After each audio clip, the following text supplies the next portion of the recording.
Bonjour Brigitte Foucault. Bonjour Gérard Bonjour. Ovakimian. Je suis Bonsoir ravie Hélène. de vous avoir tous les deux dans cette rencontre sur Zoom. Voilà. Alors Brigitte, tu es en ce moment mobilisée pour la cause de l'Arménie parce que tu es arménienne et Gérard aussi. Et donc c'est pour ça que vous êtes sur la chaîne Bonheur TV qui est dédiée à la paix. Et donc, est-ce que tu peux te présenter en quelques mots? Moi, je sais que tu es artiste, que tu écris des sketchs et que tu es sur scène bien souvent et que tu écris pour les autres aussi. Mais là, je sais que ta priorité, c'est l'Arménie parce qu'il se passe des choses là-bas. Alors, est-ce que tu peux nous dire quelques mots à ce sujet? Voilà, le pourquoi de tout ça? Bien sûr, là tu me dis que je suis mobilisée parce que je suis arménienne. En fait, c'est pas la seule raison, parce que je suis toujours mobilisée pour des causes qui valent la peine et qui sont pour des causes humanitaires en général. Donc, je me suis mobilisée depuis, je dirais, une trentaine d'années, sur plein de causes qui sont étrangères à l'Arménie. Et là, effectivement, l'Arménie a besoin du soutien, de la solidarité de tous les Arméniens, y compris de la diaspora, donc je fais partie de par mes origines et forcément, je me sens, je dirais, pas obligée, mais c'est pratiquement un devoir pour moi de faire cette mobilisation et de me consacrer à la défense des intérêts de la paix en Arménie. Eh oui, ce Alors, sont. je parle de l'Arménie et bien sûr de l'Artsakh, qui est une région peuplée d'Arméniens à 95%. D'accord.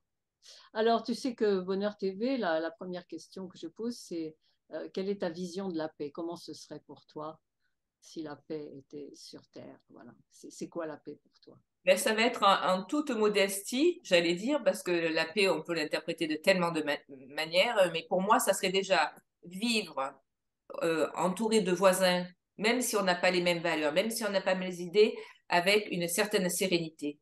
Parce que c'est pas quand on est en guerre, ou pour moi, la guerre et la paix ne s'opposent pas. Il y a la guerre et de l'autre côté, il y a la paix et la sérénité, Hmm. les deux qui se superposent.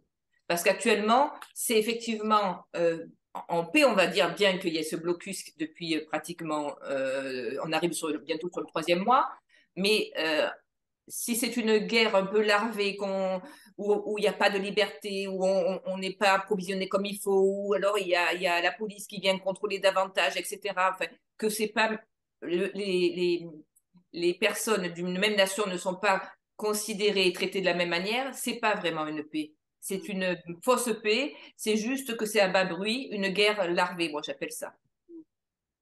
Donc moi, je voudrais vraiment que, quels que soient ses voisins, et Dieu sait si malheureusement elle est entourée par des personnes, enfin par des États qui sont plutôt autocratiques, je souhaiterais effectivement qu'il y ait du dialogue et qu'on puisse vivre sur la même planète, sur le petit bout de confetti qui nous reste, hein, parce qu'on n'a pas grand-chose en superficie. Je crois que c'est 30 000 kilomètres carrés, ça correspond peut-être à la Bretagne, donc c'est pas grand-chose, et qu'on nous laisse en paix sur ce bout de territoire qui nous appartient et sur lequel il y a un État souverain qui existe depuis la chute de l'URSS. D'accord. Et si tu avais une baguette magique, tu ferais quoi là tout de suite? Oh ben, j'aimerais en avoir une, mais j'en ai pas malheureusement. Tu as Donc, déjà agi beaucoup. oui, je sais, il faut beaucoup, beaucoup Personnel. d'imagination. Et même si j'en ai, je ne crois pas que j'irai jusqu'à là. Moi, ce que je souhaiterais, c'est que l'Europe, au lieu de se laisser acheter, parce que j'appelle ça presque être corrompu pour l'achat du gaz, pour être chauffé, en fait, pendant le nazisme, il y avait les chambres à gaz, et nous, on va mourir à cause aussi du gaz, mais pas avec des chambres à gaz, par des pipelines. Parce Incroyable. que là, l'existence de l'Arménie est mise en jeu. C'est dramatique, c'est vraiment, c'est pas exagéré que de le dire, parce que nous avons des appétits féroces, voraces autour de nous, et malheureusement, le gaz suffirait à justifier que ce sont des gens fréquentables. Non, ils ne sont pas fréquentables, et j'espère que la force de l'Europe pourra, dans un second temps, puisque pour l'instant, ils n'ont pas réagi, pourra effectivement changer les choses et changer la donne telle qu'elle est aujourd'hui. D'accord. Donc toi, tu es en train de contacter tous les journalistes, toute la presse, tous les médias pour qu'on parle Mais de... à mon humble niveau, je ne peux pas dire que je connaisse grand monde. Je ne sais pas si Gérard en connaît davantage, mais en tout cas, j'essaie de me mobiliser. J'écris, y compris à Macron, puisque c'est un des rares qui fait un tout petit peu. J'aimerais bien qu'il fasse davantage, c'est-à-dire qu'il essaie, mais bon, il n'est pas aidé non plus. Hein, donc, j'aimerais effectivement qu'il y ait davantage d'actions, davantage d'actes que de paroles. Les paroles, elles ont eu leur effet il y a un temps. Elles n'ont pas été très, très suivies. Donc maintenant, je pense qu'il faut arriver à mobiliser et, par exemple, faire dépêcher, non pas juste des observateurs qui n'observent rien parce que de toute façon, on ne leur donne pas l'accès. Les Azerbaïdjanais ne leur donnent pas l'accès à leur territoire. Donc, à observer d'un côté de la frontière et pas de l'autre, ça ne sert pas à grand-chose. Mais par contre, effectivement, mettre des casques bleus, je pense que ça, c'est la première priorité. Et bien entendu, permettre également à l'aéroport de Stepanakert d'être en fonction, puisque c'est un aéroport qui existe depuis plus d'une, je crois, une dizaine d'années, ou peut-être davantage, et qui n'a jamais pu servir parce que l'Azerbaïdjan n'a pas autorisé donc, le fonctionnement.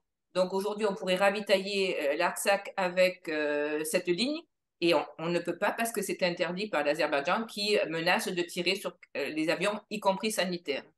Waouh! Et Gérard, alors, est-ce que vous pouvez vous présenter? Alors moi, je vais me présenter très rapidement. Alors moi, je suis médecin de formation. Donc j'ai eu l'occasion d'aller en Arménie très jeune, tout de suite après le tremblement de terre, pour apporter mes services en tant que médecin. J'ai fait Subdeco Paris. Aujourd'hui, je dirige une agence de communication et d'événementiel. Mais je suis également directeur de la communication d'une ONG qui s'appelle Santé Arménie, qui a été créée au moment de la guerre en 2020. Je suis président d'une association qui s'appelle Transplant to Armenia, où on a apporté la technologie française et européenne en Arménie pour greffer les enfants atteints de leucémie.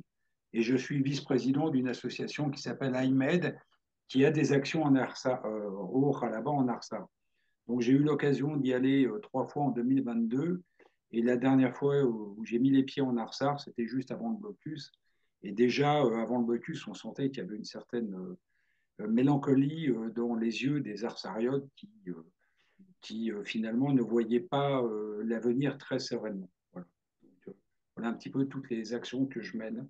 Et bien évidemment, je suis plus maintenant publicitaire que médecin, mais quand je dois aller en Arsar, je prends ma casquette de médecin, puisque pour y aller, il faut une lettre du ministre de la Santé arsariote, une lettre du ministère des Affaires étrangères, et en tant que médecin, on peut y aller.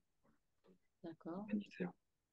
Et ce serait quoi votre vision de la paix, justement, par rapport à l'Arménie et par rapport à tout le reste du monde? Alors, ma vision de la paix, déjà, il faut savoir ce que dit un ami anesthésiste, il a entièrement raison.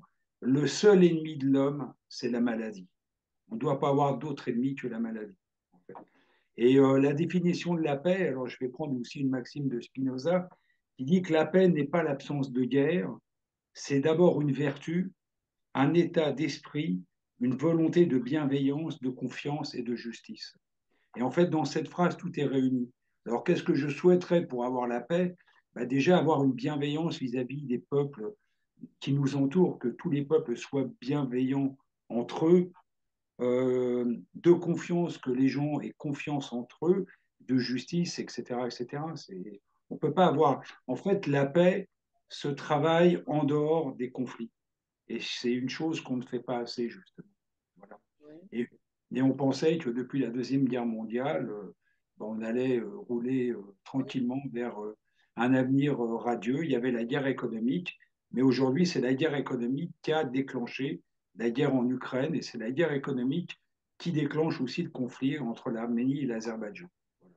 D'accord. Et si vous aviez une baguette magique, vous feriez quoi, Bah, justement? si j'avais une baguette magique, déjà, moi qui suis un féru de littérature, c'est que les enfants des plus jeunes âge soient bien élevés, soient bien éduqués, que les livres, c'est un accès à la connaissance extraordinaire. Déjà, quand on lit, on a une vision du monde qui est différente que quand on lit pas. Bah, c'est déjà pour moi l'éducation, c'est l'éducation des enfants. Brigitte a dit le musée de l'horreur en Azerbaïdjan, c'est vrai qu'après le conflit, Le musée des trophées, ça s'appelle. des trophées, oui, des trophées. Je l'appelle des, c'est un lapsus Mais c'est tout à en fait ça. fait, c'est un musée Grévin où les soldats arméniens sont caricaturés avec des gros nez, avec ils sont laids, ils sont Les laids, grosses oreilles. et on emmène les enfants comme le mercredi, les centres aérés, pour qu'ils se défoulent là-bas, pour qu'ils tapent les soldats, qui crachent sur les soldats, etc., etc. Et comment voulez-vous, si on inculque la haine dans l'ADN des enfants dès jeune âge, ça ne peut pas marcher. Donc je pense qu'il faut travailler la paix dès la naissance, quoi, en fait.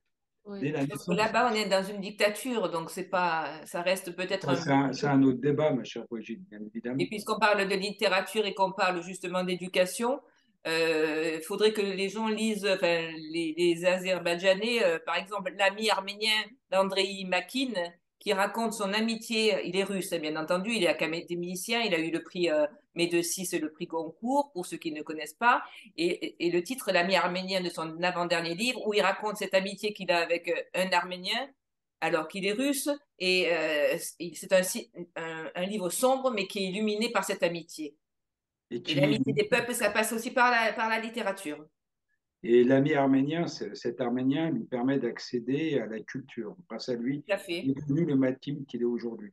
Mais voilà un petit peu. Donc, moi, je pense qu'il y a un gros travail à faire dès le jeune âge, quoi. Dès le plus jeune âge. Vous savez, quand j'ai commencé à faire les concerts de la paix parrainés par l'ONU, c'était en 2006, je dis à mon chorégraphe, mais c'est insoluble cette histoire, parce que tu vois, comment faire quand il y a un pays, par exemple, qui a des bananes, et l'autre pays n'a pas de bananes et n'a rien, et veut ses bananes et les lui prend. Comment ça se résout? Parce que même si on ne veut pas se battre, on fait quoi? Parce qu'on a des enfants à nourrir, etc. Et il me répond par l'éducation. Je lui dis, mais comment? Je me rappellerai toujours parce on allait rentrer en scène quand je lui ai posé la question. Il m'a dit, bah, tout petit, il faut leur apprendre, bah, voilà, toi tu as une gomme et moi j'en ai pas. Euh, je, je, je veux bien ta gomme, mais en échange, je te donne ceci et cela. À faire des échanges qui soient des échanges justes. Voilà. Dès Du le troc. plus jeune âge. Bon, en même temps, c'est compliqué parce que quand on meurt de faim, on a beau, nous, on vit quand même dans des Ah, pays très favorisés, on a le droit à l'accès à la santé gratuitement, etc., etc. Entre parenthèses, le Français qui ne voyage pas assez devrait aller dans les pays étrangers voir la chance qu'il a. Aujourd'hui, malheureusement, le Français est assez égoïste. Donc, Des d'ailleurs, foutures à l'heure. c'est volontairement d'ailleurs Aliyev, qui est le dictateur en Azerbaïdjan, dont la fortune est estimée entre 30 et 100 milliards de dollars, il faut voir un petit peu. Le salaire moyen d'un Azéri est de 320 dollars par mois. Aujourd'hui, il affame son peuple et en fait, il tient pour responsable les Arméniens. Donc, ah, il arrive à, à, à tenir son peuple comme ça. Si vous êtes dans cet état-là, c'est la faute de l'ennemi juré qui est l'Arménien. Alors, il y a aujourd'hui des révoltes en Azerbaïdjan. Et je pense que une des voies d'avenir pour l'Arménie, c'est une révolution en Azerbaïdjan. Mais bon, ça, c'est un État totalitaire et c'est complètement réprimé à l'heure actuelle. Bon.